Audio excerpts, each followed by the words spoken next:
जय श्री कृष्णा। राधे राधे।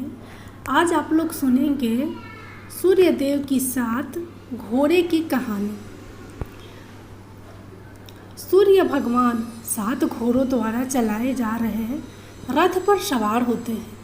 पौराणिक तथ्यों के अनुसार सूर्य भगवान जिस रथ पर सवार हैं उसे अरुण देव द्वारा चलाया जाता है।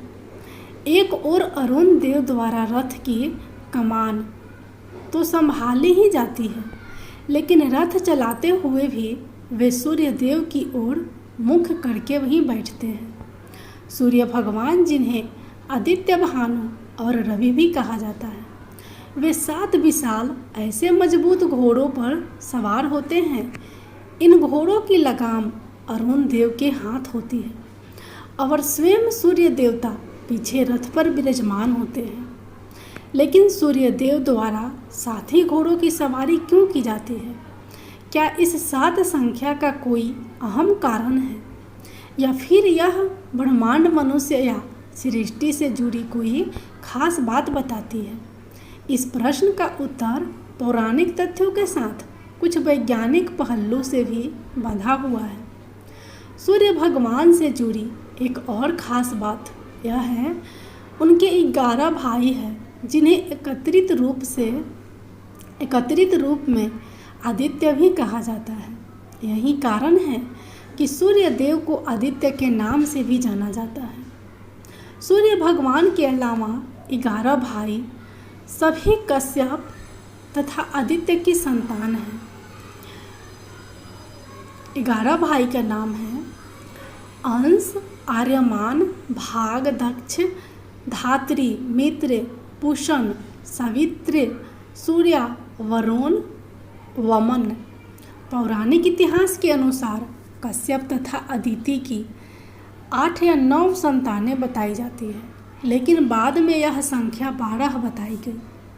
इन 12 संतानों की एक बात खास है, और वह यह है कि सूर्य देव तथा उनके भाई मिलकर वर्ष के 12 माह के समान हैं। यानी कि यह सभी भाई वर्ष के 12 महीनों को दर्शाते हैं।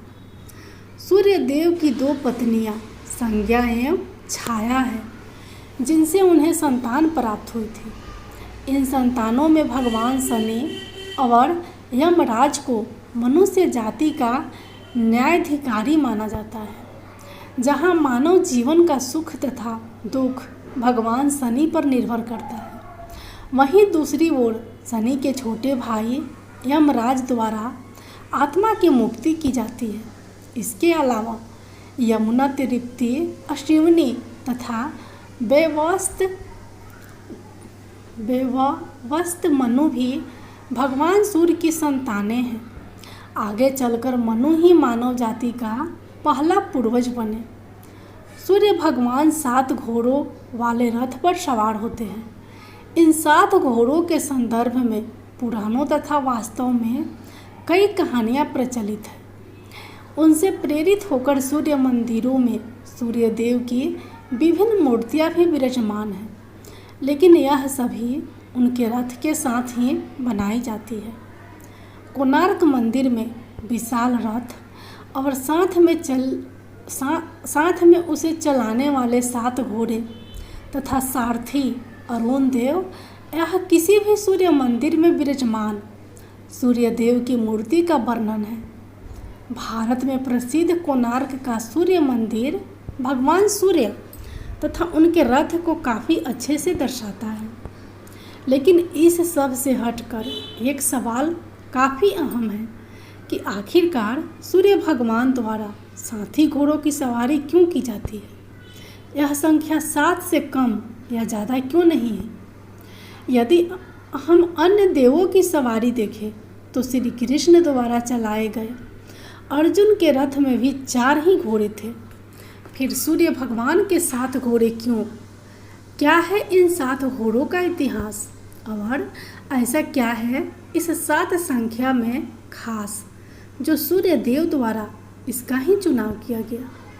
सूर्य भगवान के रथ को संभालने वाले इन 7 घोड़ों के नाम हैं गायत्री, भ्रातृ, उसिनक, जागती, तीस्रतप, अनुस्तप और पंक्ति।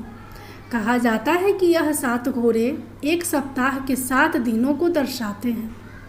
यह तो महज एक मान्यता है जो वर्षों में सूर्य देव के 7 घोड़ों के संदर्भ में प्रचलित है, लेकिन क्या इसके अलावा भी कोई कारण है जो सूर्य देव के इन 7 घोड़ों की तस्वीर और भी साफ करता है?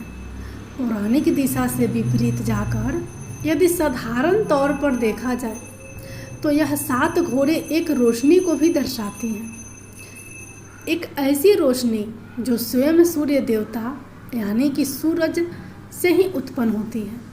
यह तो सभी जानते हैं कि सूर्य के प्रकाश में 7 विभिन्न रंग की रोशनी पाई जाती है जो इंद्रधनुष का निर्माण करती है। यह रोशनी एक धूड़ से निकलकर फैलती हुई पूरे आकाश में 7 रंगों का भव्य इंद्रधनुष बनाती है, जिसे देखने का आनंद दुनिया में सबसे बड़ा है।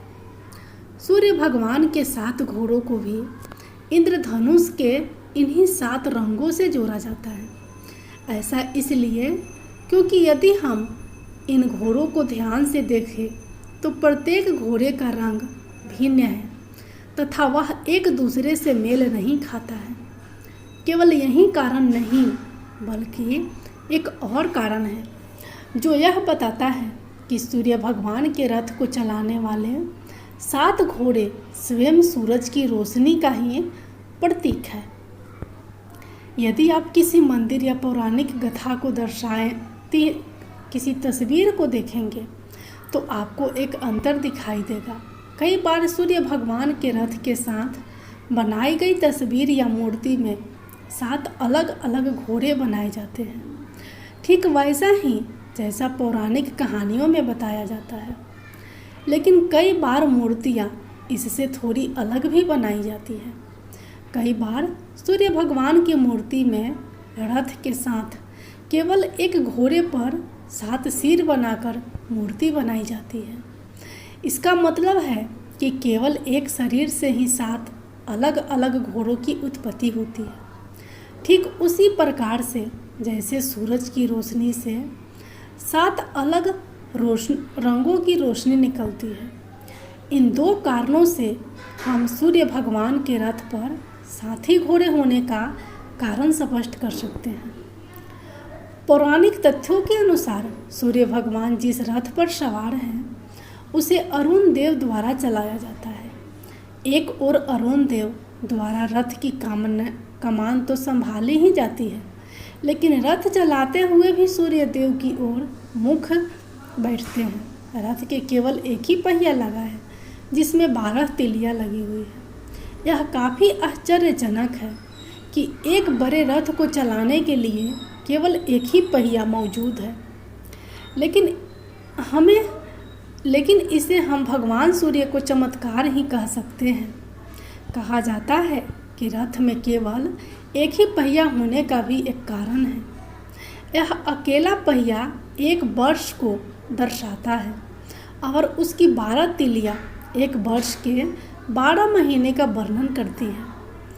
एक पौराणिक उल्लेख के अनुसार सूर्य भगवान के रथ के समस्त 60,000 खल्ल्या जाति के लोग, जिनका आकार केवल मनुष्य के हाथ के अंगूठे जितना ही है, वे सूर्य भगवान को प्रसन्न करने के लिए उनकी पूजा करते हैं।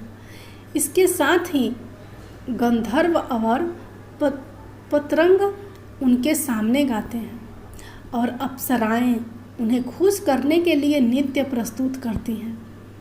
कहा जाता है कि इन्हीं प्रतिक्रियाओं पर संसार में ऋतुओं का विभाजन किया जाता है। इस प्रकार से केवल पौराणिक रूप से ही नहीं बल्कि वैज्ञानिक तथ्यों से भी जुड़ा है।